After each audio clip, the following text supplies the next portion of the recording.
내가 너 무시한 거 알았구나 이거거든요. 무시당해서 기분 좋은 사람은 당연히 없습니다. 그리고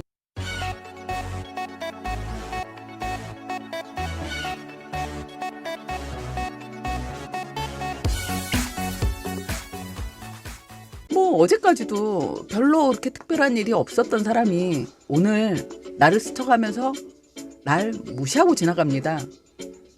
본 척도 안 하고 지나가는 거죠. 그랬을 때 사람들은 당연히 기분 나쁩니다. 무시당하고 기분 좋을 사람은 없다고 생각합니다. 이 무시가 왜 기분이 나쁠까? 상대가 나를 무시하거나 불편해하면 그 순간 기분이 좋지 않습니다. 근데 왜 기분이 좋지 않냐? 사실은 누군가가 나를 무시했거나 무시한다는 기분이 들 때 사람들은 본능적으로 그런 생각을 한다고 합니다. 사람은 완벽한 사람은 없잖아요. 누구나 노력하는 거죠. 죽을 때까지 노력하는 겁니다. 그 모자란 부분을 채우기 위해서 자기가 생각하는 자기 나름의 컴플렉스, 자기 나름의 단점이죠. 자기 나름의 결점이 누구나 있습니다. 남들에게 보여주고 싶지 않은 부분이 분명히 있거든요. 그런데 이렇게 무시를 당했을 때 인간은 본능적으로 그 생각을 한대요. 내가 가지고 있는 나의 단점이나 결점, 나의 컴플렉스를 저 인간이 알았나? 저 사람이 알았나? 보호 본능이 먼저 작동하는 거죠. 그래서 더 화가 난답니다. 난 이걸 감추고 싶거든요. 들키고 싶지 않은 마음인데 혹시나 이걸 들켰나? 그 원인을 나에게서 찾는 겁니다. 나의 어떤 점을 들켰나? 나의 결점을 저 사람이 알았나? 그것 때문에 나를 무시하나라고 생각하고 내가 뭔가 실수를 했나? 저 사람이 나한테 무슨 오해가 있나? 하면서 그 원인을 나한테서 찾으려고 한다고 합니다. 그래서 이 무시받는 기분이 찜찜하게 오래가는 거예요. 내가 특별히 이 사람을 화나게 하거나 이 사람이 기분 나쁠 만한 어떤 일을 내가 하지 않았는데 이 사람이 나를 무시해요. 그랬을 땐 이 사람의 행위입니다. 이 사람이 하는 행위예요. 그런데 원인을 나에게서만 찾기 때문에 내가 그 순간이 지나간 이후에도 계속 돌이키는 겁니다. 왜 날 무시했을까? 무슨 문제가 있는 거지? 그건 나한테 문제가 있는 게 아니거든요. 그래서 사실은 무시하는 행위를 한 건 저 사람이거든요. 그 사람 문제입니다. 생각해보면 그렇지 않습니까? 복도 같은 데를 지나가는데 나한테 그렇게 할 사람이 아닌데 그렇게 할 이유가 없는데 누군가가 나를 무시하고 가요. 그랬을 때 인격이 수양되신 분들의 경우는 저 사람 무슨 일이 있나? 그렇게 하고 쿨하게 넘어간다고 합니다. 그렇지만 우리는 다 너무 여리고 착한 사람들이지 않습니까? 이 여리고 착한 사람들은 뭐냐면요. 내가 여리고 착하기 때문에 남에게 상처도 못 주지만 남에게 상처도 잘 받는 겁니다. 그래서 남이 내게 하는 어떤 행위에 내가 의미부여를 많이 해요.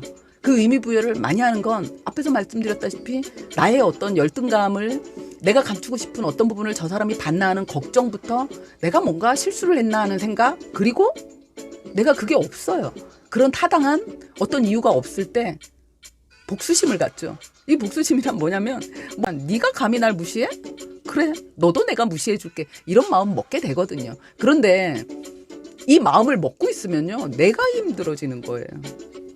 이 마음은 네가 나를 무시했어? 그래? 나도 너를 무시해주겠어라고 생각하는 순간 이건 부정적인 마음이거든요. 내가 마음으로라도 이 사람을 해코지 하는 거거든요. 이 마음이 있으면 내가 행복할 수가 없습니다. 우리는 행복하게 살아야 되는데 이건 아픈 마음이거든요. 내가 저 사람이 미운 거잖아요. 그래서 저 사람한테 복수하고 싶은 거거든요. 난 널 무시할 거야. 이랬을 때 내가 의도적으로 무시해야 돼요. 이건 나도 힘이 드는 일이거든요. 그렇게 할 필요는 없다는 거죠. 그래서 이유를 알면 이유 없는 결과는 없는 거긴 하지 않습니까? 우리가 이유를 알면 원인을 알면 이해를 할 수가 있으니까 이제 그걸 한번 알아보자. 그걸 알아보는 이제 이야기를 해보려고 합니다. 사실은 이 사람이 지나가면서 나한테 인사를 안 했어요. 아니면 내가 인사를 했는데 내 인사를 안 받아줬어요. 근데 그 사람이 지금 눈앞에 다른 사람이 안 보일 수 있는 거거든요. 이 사람의 상황을 내가 정확히 모르지 않습니까? 다른 어떤 이유로 그랬을 수 있습니다. 그건 나도 마찬가지예요. 나도 내가 지나가다가 누군가를 못 보고 지나갈 수 있어요. 그래서 누군가 나한테 인사를 했는데 내가 다른 생각을 골똘히 하느라고 그 인사를 못 받을 수 있거든. 그럼 나도 무시하는 행위를 한 겁니다. 이건 사람이 살면서 누구나 있을 수 있는 일이에요. 어떻게 생각하면 또 금방 풀 수도 있죠. 또 아까 왜 나한테 인사 안 했어? 이러면서 풀어갈 수 이건 소통입니다. 기본적으로 우리는 이제 소통을 잘해야 돼요. 그렇기 때문에 이 소통을 잘해야 되는 이유는 내가 상처받지 않기 위해서입니다. 물론 상대를 존중해주기 위해서지만 내가 나를 사랑하는 사람은 남도 사랑하거든요. 근데 내가 존중받으려면 내가 나를 알려줘야 돼요. 네가 지금 나 무시하는 것 같아서 나 기분 나쁜데? 근데 이걸 가서 나 왜 무시하고 삿대질을 하면 싸움이 되지 않습니까? 그런데 그 시간이 지나고 아니면 스쳐 지나간 뒤에 아까 뭐 오전에 봤는데 내가 인사했는데 못 보고 가더라. 무슨 일 있어? 하고 얘기를 하는 거죠. 그럼 그 사람이 그랬어요? 못 봤어요. 제가 다른 생각하느라고. 이러고 나면 툴툴툴 털어지는 거거든요. 근데 내가 이제 그 말을 안 하는 겁니다. 원인을 내가 저 사람한테 실수한 걸 계속 찾아요. 없어요. 이런 괘씸한 놈. 이런 괘씸한 것이 나한테 쥐까짓 게 감히 이럴 수 있거든요.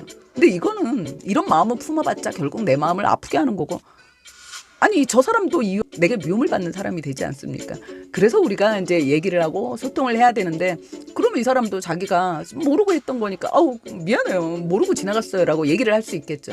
이런 건 우리가 일상생활에서 그저 소통을 잘하면 해결될 수 있는 건데 중요한 건 고의적으로 무시하는 사람들이죠. 그런 사람들도 분명히 있습니다. 이제 아까 인사하는데 뭐 바빴어요? 나를 안 받아주대 했는데 이 사람이 반응하는 걸 보는 거 봤는데 그래요? 내가 못 봤네가 아니라 네. 내가 너 무시한 거 알았구나 이거거든요. 그렇게 한다면 이건 내가 고의적으로 무시를 당한 겁니다. 그럼 어떤 사람이 나를 무시할까요? 그 원인을 알아야 되겠죠. 알아야 내가 대처를 하든지. 왜냐면 무시받는다는 건 이 사람이 나한테 어떤 오해가 있거나 아니면 나를 무시할 어떤 이유가 있는 거기 때문에 내가 그걸 알아야 대응을 하든지 아니면 내가 조심을 할 수 있지 않습니까? 그래서 그 원인을 한번 찾아보자.